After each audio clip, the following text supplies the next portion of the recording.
Ayuhal hadirun, azzani Allahu wa iyyakum. Bersyukur kita kepada Allah Subhanahu wa taala atas limpahan rahmat dan karunia-Nya kepada kita semuanya.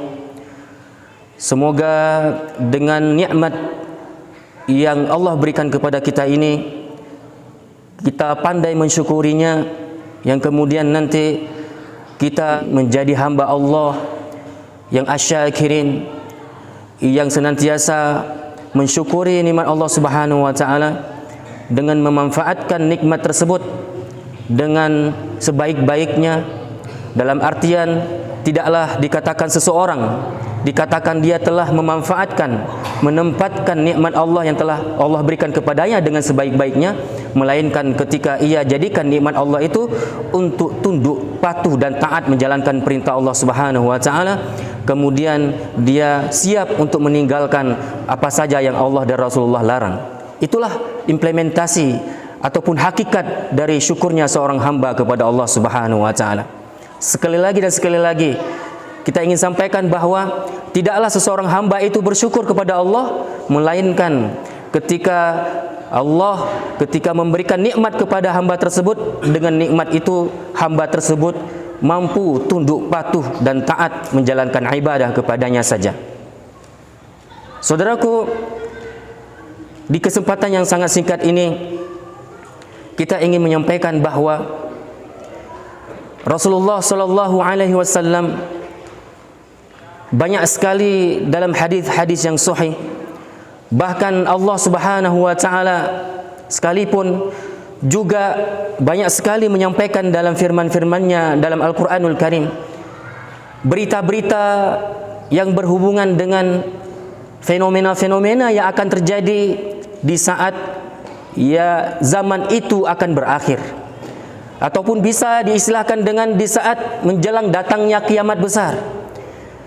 Rasulullah SAW menyampaikan banyak sekali pemberitaan itu kepada kita semuanya sebagai umatnya, bahwa sebelum kiamat itu datang maka akan bermunculan terlebih dahulu banyak fenomena-fenomena, yang mana fenomena ini menjadi tanda-tanda nantinya bahwa kiamat itu sudah sangat dekat, saudaraku.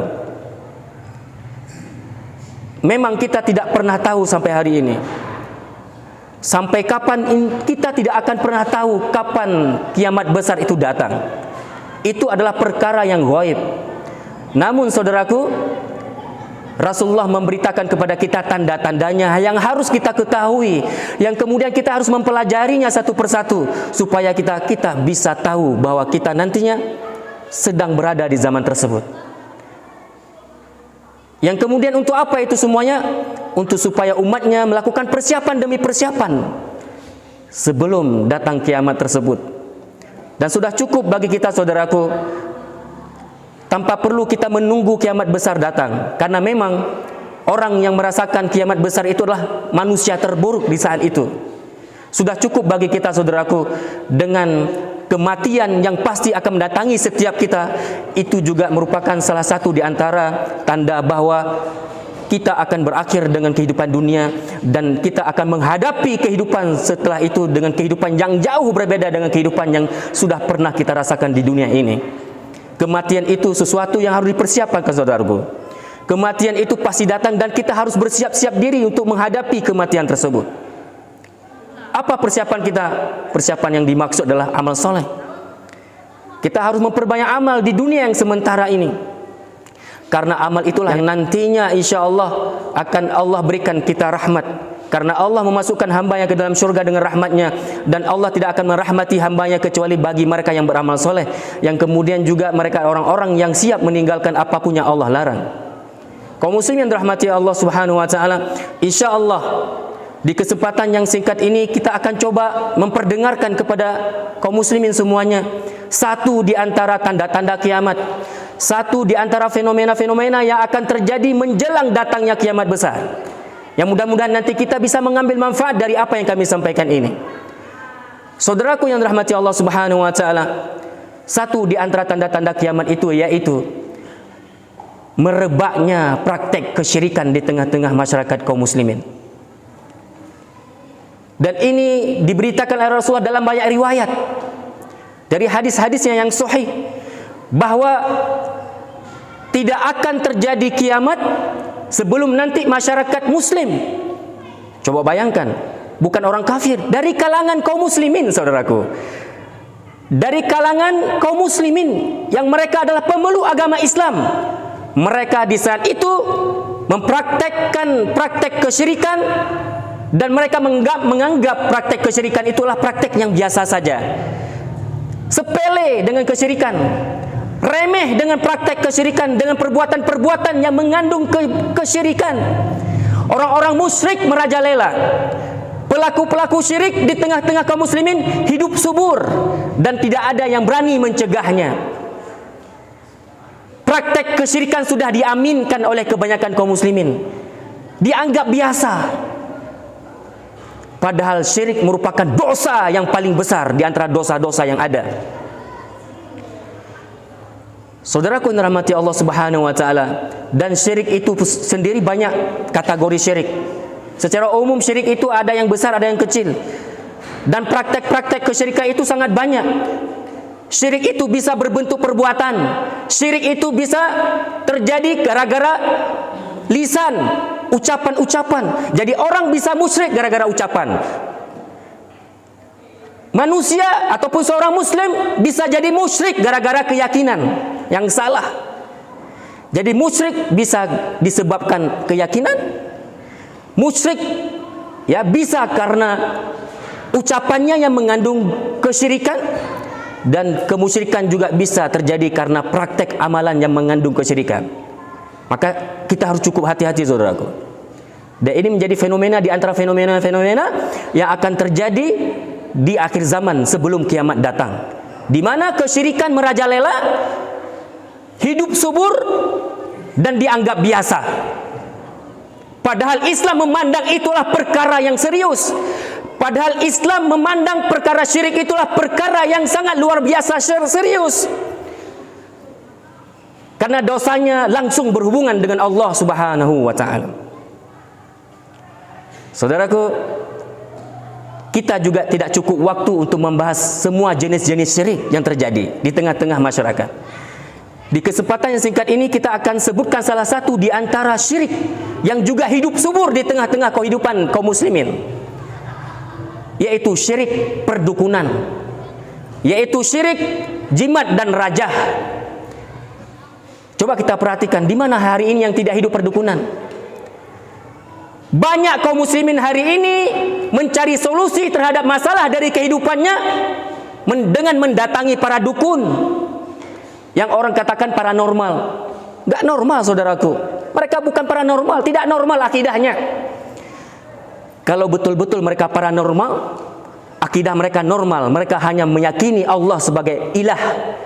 Dia tidak akan pernah mungkin melakukan kesyirikan kepada Allah. Itu baru normal.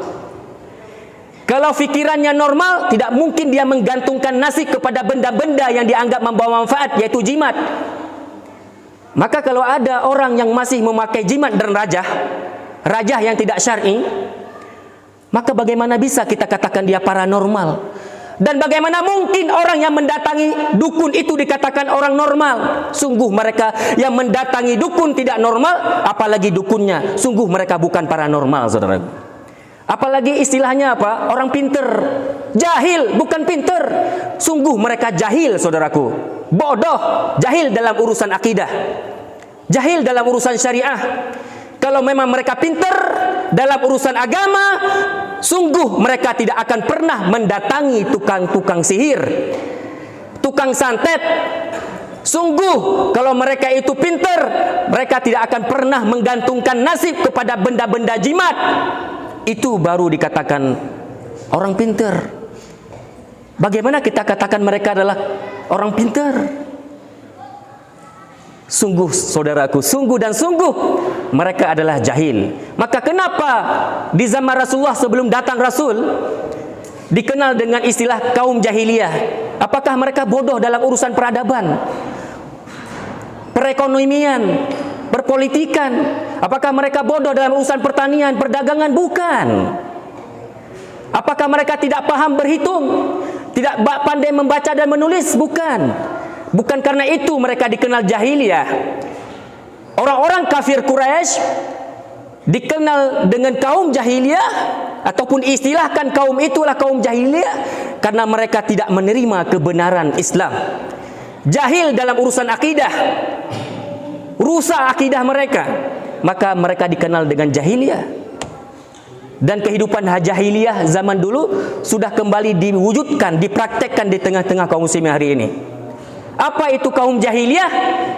Di antara ciri-ciri kaum jahiliyah adalah ketika mereka suburkan praktek kesyirikan di tengah-tengah kehidupan. Termasuk salah satunya adalah praktek perdukunan. Dan orang-orang berbondong-bondong mendatangi dukun. Sungguh mereka dikenal dengan kaum jahiliyah, saudaraku. Walaupun istilahnya hari ini dipoles menjadi dukun itu paranormal, orang pinter. Saudaraku dirahmati Allah Subhanahu wa taala. Rasulullah sallallahu alaihi wasallam bersabda dalam hadis yang sahih yang diriwayatkan oleh Imam Muslim. Rasulullah menyatakan dengan tegas, "Man ata arrafan fasa'alahu an syai'in lam tuqbal lahu salatun 40 lailatan." Siapa saja, siapapun dia orangnya yang mendatangi tukang ramal, dukun, kemudian dia bertanya-tanya, menanyakan perihal kepada dukun tersebut, berkonsultasi kepada dukun tersebut, meminta solusi kepada dukun tersebut terhadap masalah yang dia hadapi.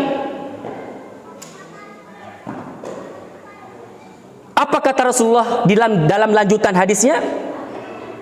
La tuqbal lahu salatun 40 lailatan. Sungguh orang itu tidak akan diterima salatnya 40 hari.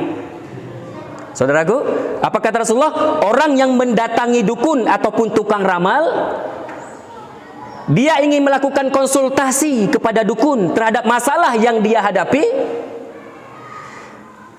Ketika sakit dia datangi dukun. Anaknya sakit dibawa ke dukun. Istri sakit kita bawa ke dukun. Dagangan kita tidak laris, minta solusi sama dukun. Sawah ladang kita yang tidak subur, yang tidak memuaskan hasil panennya, kita cari solusi kepada dukun.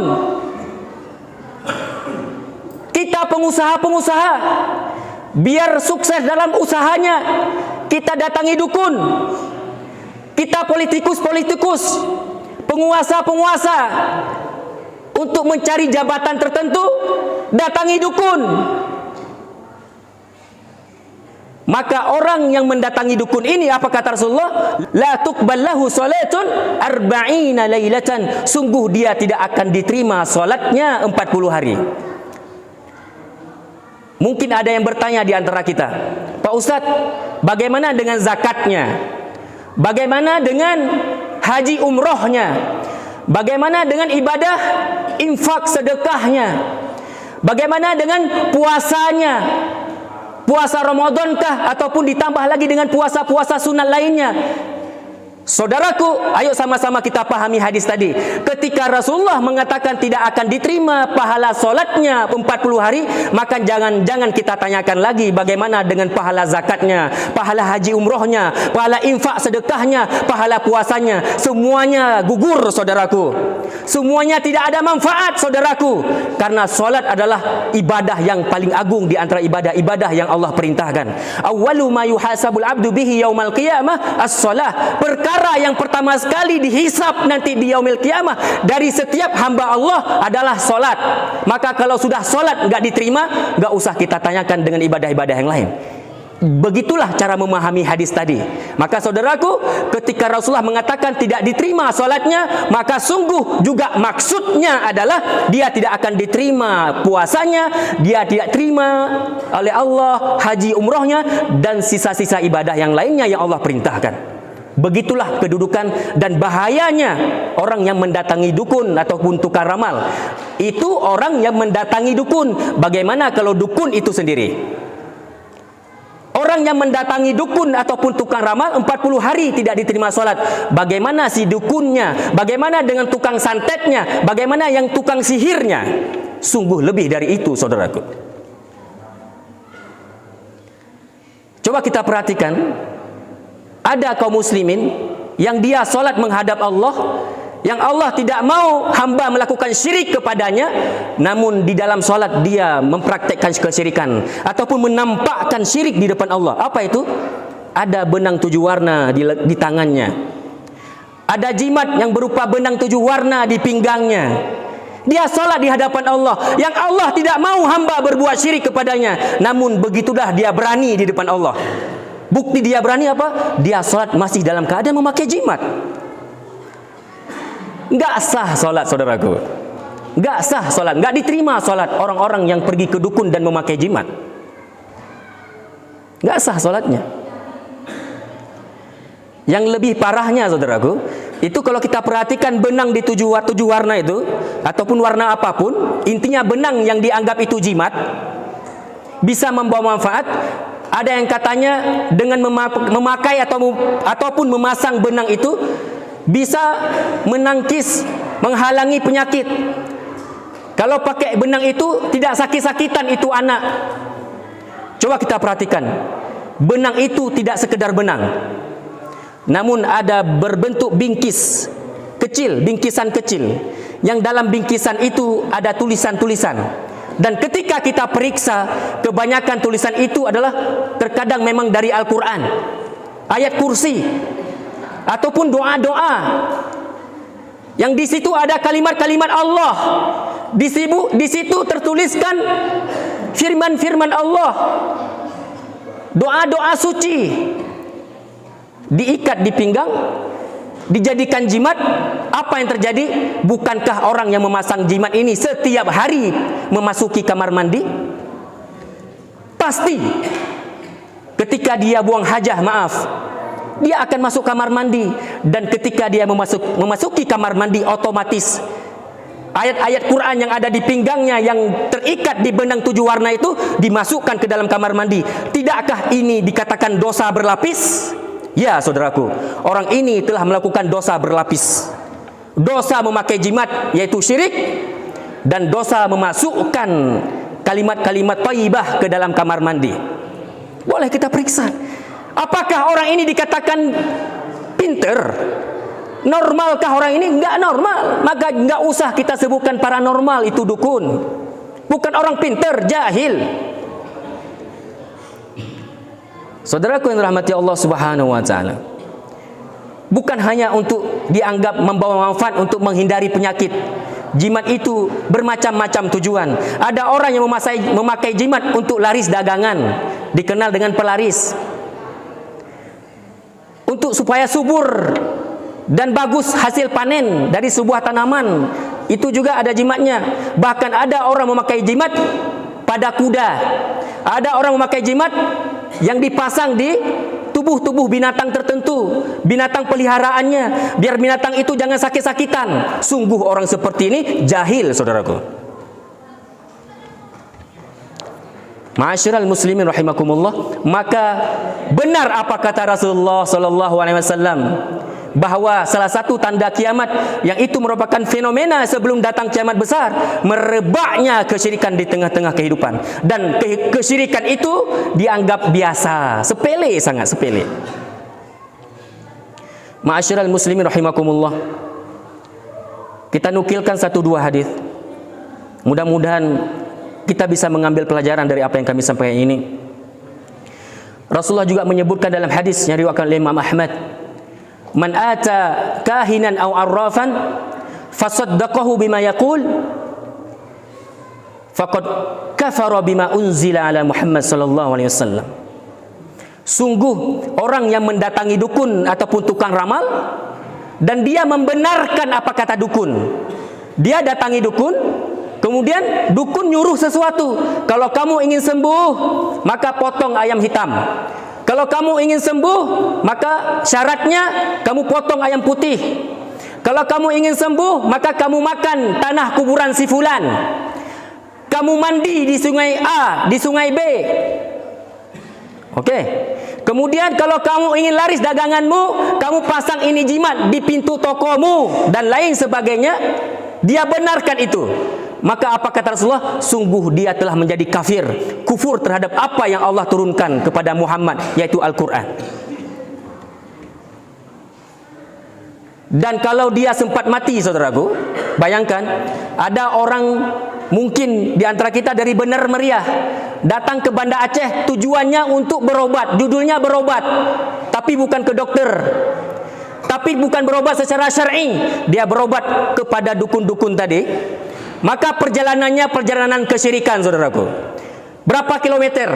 Kita anggap saja 300 kilometer dari sini ke Banda Aceh. 300 kilometer tambah pulangnya 600 kilometer. 600 kilometer perjalanan kita dari Benar Meriah ke Banda Aceh untuk pergi ke dukun. Maka perjalanan 600 kilometer itu adalah kilometer syirik. Dan kalau kita sempat mati, mati musyrik. Dan na'udzubillah su'ul khotimah, orang yang mati di badannya masih terpasang jimat. Apalagi yang lebih parah apa? Kalau jimat di badannya masih bisa dicabut dari tubuh si jenazah bagi si pemandi, oleh si pemandi, sehingga dosa yang enggak jariah. Tapi bayangkan kalau jimat itu ditanam di halaman rumah. Bayangkan kalau jimat itu ditanam di bawah keramik. Dan jimat itu tidak ada yang berantas. Orangnya sudah mati, maka mengalirlah dosa sampai kiamat. Basmi kesyirikan, saudaraku. Basmi. Dan bahkan Nabi ketika melihat seorang sahabat, seorang laki-laki yang di badannya ataupun di tangannya memasang jimat, Rasulullah tanpa berfikir panjang, cabut. Kata Nabi, cabut. Hadis yang datang dari Imran bin Husain. Apa kata Nabi? Ketika Nabi melihat seorang laki-laki yang memakai jimat benang di tangannya, Rasulullah langsung dengan tegas cabut. Ini tidak akan membawa kecuali akan membuat kamu makin lemah, dan kamu kalau sempat mati, kata Nabi, idza mitta fama aflahta abada. Sungguh kalau kamu sempat mati dalam keadaan memakai jimat ini, kamu sungguh tidak akan pernah selamat selama-lamanya. Apa maksudnya? Tidak akan pernah selamat dari azab kubur, kamu tidak akan pernah selamat dari siksa neraka. Kemudian Hudzaifah bin Yaman radhiyallahu anhu, sahabat Nabi, juga pernah bersikap kepada seorang sahabatnya yang ketika beliau menjenguk sahabatnya yang sedang sakit, ketika dilihat sahabatnya ini ternyata memakai benang di badannya. Apa kata Hudzaifah? Kenapa kamu pakai ini? Ini untuk supaya ya menahan rasa sakit. Aku sengaja memakai jimat ini supaya jangan sakit-sakitan. Tanpa meminta izin, Hudzaifah mengambil dan memotong dan membuangnya. Begitulah sikap sahabat dengan jimat. Dan ini atas didikan baginda Rasulullah SAW. Dan saudaraku, tidak titik sampai di situ. Hudzaifah juga pernah mengatakan, kalau kamu sempat mati, ini kata Hudzaifah sahabat Nabi, kalau kamu sempat mati, sedangkan kamu di saat hari kematian itu masih ada jimat di badanmu itu, sungguh aku tidak akan menyolatkanmu. Itu kata Hudzaifah para sahabat. Sungguh kami tidak akan menyolatkanmu. Karena apa? Karena solat tidak akan membawa manfaat lagi bagi orang musyrik. Orang musyrik tidak boleh disolatkan. Saudaraku yang dirahmati Allah Subhanahu wa taala, maka ayo kita kompak, sepakat bahwa syirik itu adalah dosa besar. Kemudian ayo kita berjihad memberantas kesyirikan ini, karena kesyirikan membawa malapetaka bagi pelaku syirik dan bagi masyarakat tersebut yang ada kesyirikan. Jangan sampai Allah murka, saudaraku. Jangan sampai Allah murka. Ini yang dapat kami sampaikan. Mudah-mudahan apa yang kami sampaikan ini bisa membawa pencerahan bagi kaum muslimin semuanya. Dan kami sampaikan ini terus terang karena cinta kepada umat, sayang kepada umat. Kami ingin melakukan penyelamatan atas izin Allah Subhanahu wa taala kepada kaum muslimin yang hari ini dalam kebodohan. Kenapa dianggap kebodohan? Karena mereka masih menggantungkan nasib kepada benda-benda yang tidak membawa manfaat, walaupun mereka menganggap itu membawa manfaat. Mudah-mudahan sekali lagi Allah ridhai perjuangan kita. Allah berikan rahmat kepada kita semuanya. Dan kalau ada saudara-saudara kita yang masih melakukan kesyirikan, larang. Bilang dengan cara yang bagus-bagus, sampaikan dalil-dalil yang bagus. Ya, kalau ada dukun, datangi, ceramahi, tausiahi. Jangan anarkis. Jangan radikal. Ayo sama-sama saudaraku, kita berantas maksiat dengan cara yang bijak. Kebenaran harus disampaikan dengan cara yang benar, ya, supaya insyaallah kebenaran itu selalu muncul. Wa qul ja'al haqq wa dhahaqal batil innal batila kana zahuqa. Pasti kebenaran akan muncul saudaraku. Barakallahu li wa lakum fil Qur'anil azim. Wa naf'ani bima fihi minal ayati wa dzikril hakim. Wa taqabbala minni wa minkum tilawatahu innahu huwas samiul alim.